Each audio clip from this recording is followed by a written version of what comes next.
com as vozes de José Esteves e Dage Kleinert. A Fera na Caverna.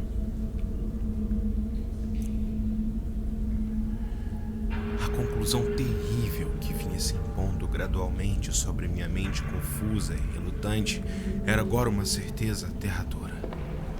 Eu estava perdido, completa e desesperadamente perdido nas vastas e labirínticas entrâncias da caverna do mamute. A situação se apresentava de tal forma que, por mais que forçasse a visão, em nenhuma direção era possível distinguir qualquer objeto capaz de servir como um ponto de referência que me colocasse no caminho da rua.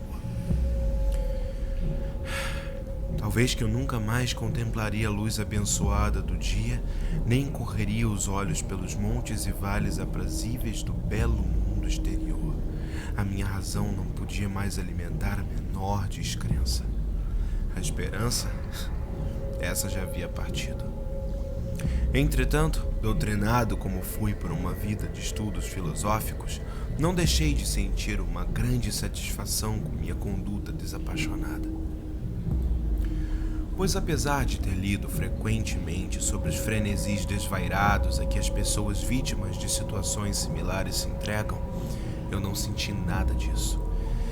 E fiquei calmo, tão logo percebi claramente que havia perdido todo o senso de orientação. Tampouco o pensamento de que provavelmente teria me afastado além dos limites máximos de uma busca comum fez com que eu abandonasse minha postura sequer por um instante. Se devo morrer, refleti, essa caverna terrível e majestosa será tão bem-vinda como uma sepultura quanto a que qualquer cemitério de igreja poderia me proporcionar. Uma ideia que trazia consigo mais tranquilidade do que desespero. A fome seria meu destino final, disso eu tinha certeza. Alguns eu sabia que tinham enlouquecido numa circunstância como essa, mas eu sentia que aquele não seria o meu fim. O desastre que vivia era resultado de minha inteira responsabilidade, já que, sem avisar o guia, havia me separado do grupo ordeiro de visitantes e perambulado por mais de uma hora em caminhos proibidos da caverna. Eu me vi incapaz de retornar pelas curvas tortuosas que havia seguido desde que abandonara os meus companheiros, veja só. A tocha já começava a apagar-se. Logo seria coberto pela escuridão total e quase palpável das entranhas da terra. Parado na luz instável e decrescente, refleti em vão sobre as circunstâncias exatas do fim que se aproximava. Lembrei dos relatos que ouvira da colônia de tuberculosos que passara a morar nessa gruta gigantesca buscando curar-se com a atmosfera aparentemente sadia do mundo subterrâneo, com sua temperatura estável e uniforme, seu ar puro e ambiente sossegado, mas que também haviam encontrado, em vez disso, uma morte estranha e horripilante. Eu vira os escombros tristes das suas cabanas mal construídas quando passara por elas com o grupo e tinha me perguntado que influência antinatural uma longa estada nessa caverna imensa e silenciosa exerceria sobre mim, um homem saudável e vigoroso.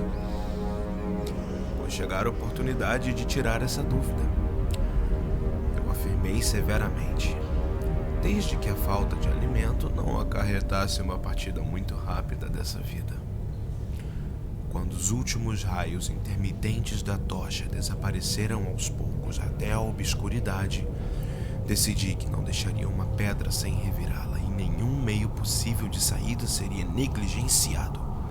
Assim sendo, reunindo toda a capacidade dos meus pulmões, dei uma série de gritos na esperança vã de chamar a atenção do guia com meu clamor. Enquanto chamava, entretanto, tinha certeza de que as súplicas não tinham efeito algum e que minha voz aumentada e refletida pelas inúmeras plataformas do labirinto escuro à minha volta não chegavam a nenhum ouvido a não ser os meus. De repente, no entanto, parei para prestar atenção quando imaginei ter ouvido o som suave de passos que se aproximavam no chão rochoso da caverna. A minha libertação seria conseguida tão cedo. Todas as apreensões terríveis então haviam sido por nada, e o guia teria notado minha ausência desautorizada e seguido meu curso procurando-me nesse labirinto de calcário. Será? Enquanto as minhas indagações felizes surgiam no meu cérebro, eu estava prestes a renovar os meus gritos a fim de que me descobrissem de uma vez, quando num instante, minha alegria transformou-se em terror. Minha audição, que sempre fora sensível e agora estava mais aguçada ainda com o silêncio completo da caverna, transmitiu para minha compreensão entorpecida a consciência inesperada e terrível de que aqueles passos não eram como os de qualquer homem mortal.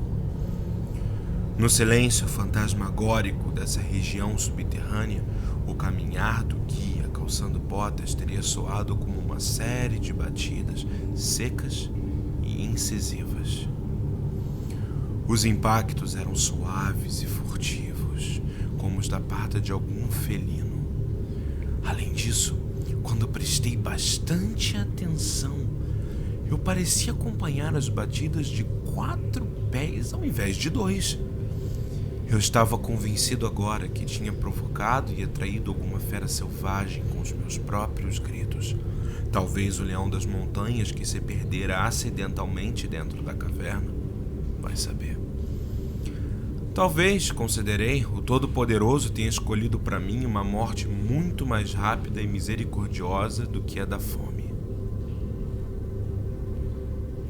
Entretanto, o instinto de autopreservação, que nunca estivera completamente adormecido, foi incitado em meu peito. E embora a fuga do perigo iminente pudesse apenas me poupar de um fim mais sombrio e prolongado, decidi-me mesmo assim a vender a vida o mais caro possível. Por mais estranho que possa parecer, minha mente não concebeu outra intenção por parte do visitante a não ser hostilidade. Dessa maneira, não fiz ruído algum, na esperança de que a fera desconhecida perdesse o seu senso de direção na ausência de um som que a guiasse, como ocorrera comigo, e assim passasse ao largo. Mas essa esperança não estava destinada a se concretizar, pois os passos estranhos avançavam firmes.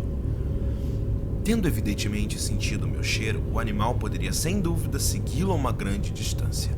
Algo factível numa atmosfera como a de uma caverna tão absolutamente livre de todas as influências que pudessem distraí-lo. Vendo, portanto, que eu tinha de estar armado para defender-me contra o ataque sinistro e oculto no escuro, tateei em meu redor em busca de fragmentos maiores de rochas que estavam espalhados por todas as partes do chão da caverna, e pegando uma em cada mão para usá-las naquele momento, esperei com resignação pelo resultado inevitável. Enquanto isso, o ruído hediondo das patas se aproximava. O comportamento da criatura era, certamente, muito estranho. A maior parte do tempo, os passos pareciam ser de um quadrúpede, caminhando singularmente, sem um ruído uníssono, entre as patas traseiras e dianteiras. Entretanto, em intervalos breves e esporádicos, eu imaginava que apenas 2 patas estavam envolvidas no processo de locomoção. Fiquei a me perguntar que espécie de animal iria confrontar-me. Ele devia ser uma fera azarada que pagara por sua curiosidade de investigar uma das entradas da gruta temível com um confinamento perpétuo nessas reentranças intermináveis. Sem dúvida, ela obtinha como alimento o peixe sem olhos, o morcego e os ratos da caverna, assim como alguns dos peixes comuns que são levados pelas cheias do Rio Grande, que se comunica de alguma maneira oculta com as águas da caverna. Eu ocupava minha vigília terrível com conjecturas grotescas sobre quais alterações a vida na caverna havia proporcionado na estrutura física da fera, lembrando das aparências pavorosas atribuídas pela tradição local aos tuberculosos que tinham morrido após uma longa permanência nela. Então lembrei-me subitamente que, mesmo tendo sucesso em abater o meu antagonista, eu nunca contemplaria sua forma, pois minha tocha muito apagara e eu estava completamente desprovido de fósforos. A tensão no meu cérebro agora era espantosa. Minha fantasia desordenada evocava formas hediondas e temíveis na escuridão sinistra que me envolvia e que na realidade parecia fazer pressão sobre o meu corpo. Então, os passos medonhos começaram a se aproximar cada vez mais. Achei que deixaria escapar um grito estridente, mas mesmo que fosse suficientemente indeciso para tentar algo do gênero, minha voz mal responderia, pois estava petrificado e preso no chão. Eu duvidava se o braço direito me deixaria arremessar um projétil quando chegasse o momento crucial. Nesse instante, pat, pat, regular dos passos se aproximava, e agora estava muito próximo. Eu podia ouvir a respiração cansada do animal, e aterrorizado como eu estava, percebi que ele tinha de vir de uma distância considerável, já que estava similarmente fatigado. De repente, o feitiço foi quebrado. A mão direita, guiada pela minha audição sempre confiável, jogou com força total a pedra afiada de calcário na direção do ponto escuro de onde emanavam a respiração e os passos. E para meu deleite narrativo, quase acertou o alvo, pois ouvi a criatura pulando e pousando um pouco distante, onde pareceu fazer uma breve pausa. Tendo reajustado a mira, lancei o segundo projétil e dessa vez mais eficazmente, pois o ouvi tomado de alegria quando a criatura desabou no que parecia ser um colapso completo e evidentemente permaneceu ali, imóvel no chão. Quase dominado pelo alívio enorme que sentia, cambaleei de costas até a parede, mas a respiração dela continuava em inspirações e expirações pesadas e ofegantes. Então percebi que só tinha ferido. E agora todo o desejo de examinar a criatura havia passado. Por fim, algo associado a um medo infundado e supersticioso entrou em meu cérebro e não me aproximei do corpo. Tampouco continuei a jogar pedras nele a fim de completar o extermínio de sua vida. Em vez disso, corri o mais rápido que pude na direção de onde viera ou na direção mais próxima disso que conseguia estimar na condição enlouquecida em que eu me encontrava. Subitamente ouvi um barulho, ou melhor, uma sequência regular de barulhos. No instante seguinte, tinham se limitado a uma série de estalos secos e metálicos. Dessa vez não havia dúvida. Era o guia. Então eu chamei, gritei, berrei, até guinchei de alegria quando contemplei nos arcos em abóbada da caverna o brilho débil e bruxuleirante que eu sabia ser a luz refletida de uma tocha que se aproximava. Eu não acredito! Ei! Ei! Aqui! Eu não acredito, por Deus! Ei! Por Deus e todos os santos, por onde andou, homem? Obrigado, muito obrigado. Eu não sei nem o que dizer. O senhor é um anjo, um santo. Fique calmo, homem, fique calmo. Como o senhor me encontrou? Percebi que havia desaparecido assim que alcançamos a entrada da caverna. Achei que o senhor não teria ido longe, mas estava enganado. Olhei debaixo de cada pedra desse lugar e o senhor me tomou 4 horas para achar. Deve estar com fome e sede, senhor. Vamos embora. Assim que eu ouvi esse relato, senti-me encorajado com a luz e a companhia e comecei a refletir sobre a estranha fera que tinha ferido bem próximo ali do escuro. Sugeri que verificássemos com a ajuda das tochas que tipo de criatura fora minha vítima. Então voltei sobre meus passos, dessa vez com a coragem nascida da companhia para a cena da minha experiência terrível.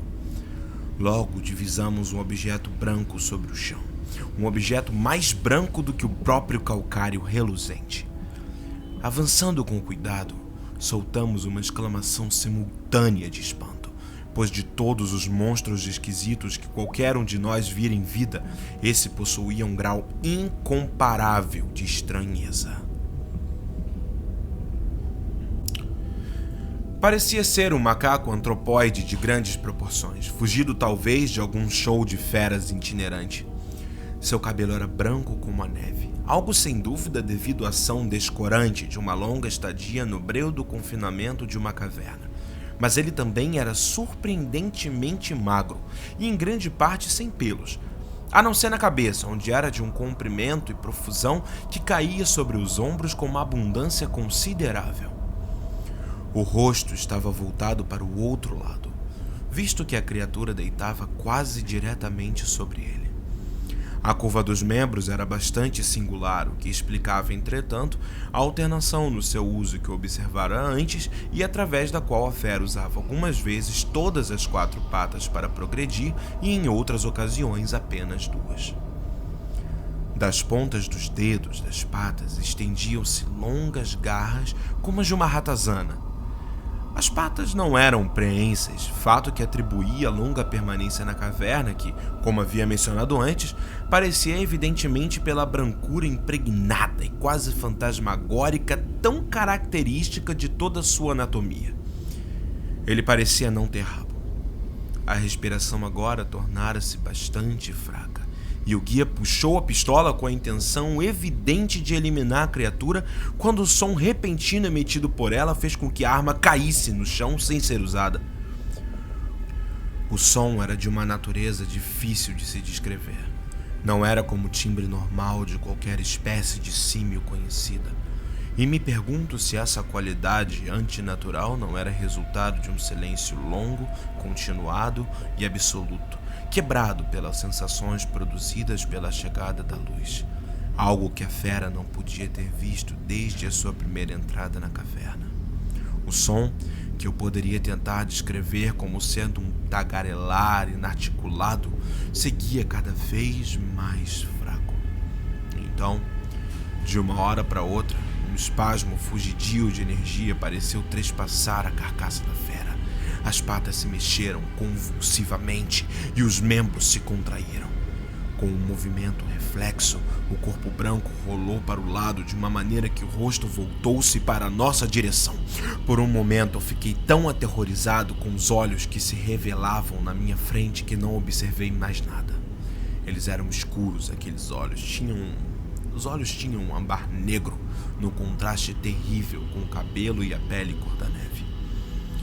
Assim como os olhos de outros moradores das cavernas, eles eram afundados nas suas órbitas e inteiramente destituídos da íris. Quando olhei mais proximamente, vi que faziam parte de um rosto menos prognato do que de um macaco médio e infinitamente menos peludo. O nariz era bem definido. E enquanto olhávamos pasmos para o quadro fantástico diante da nossa visão, os lábios grossos abriram-se e vários sons foram emitidos deles. Após isso, a criatura relaxou na morte. O guia agarrou a manga do meu casaco e tremia tão violentamente que a luz sacudia em espasmos, jogando sombras estranhas e rápidas sobre as paredes. Eu não fiz movimento algum e fiquei rigidamente parado com os olhos horrorizados, fixos sobre o chão à minha frente. O medo deixou-me. E por sua vez o assombro, a surpresa, a compaixão e o respeito sucederam-se no seu lugar, pois os sons emitidos por aquela figura ferida e agora estendida sobre o calcário nos contou a verdade aterradora.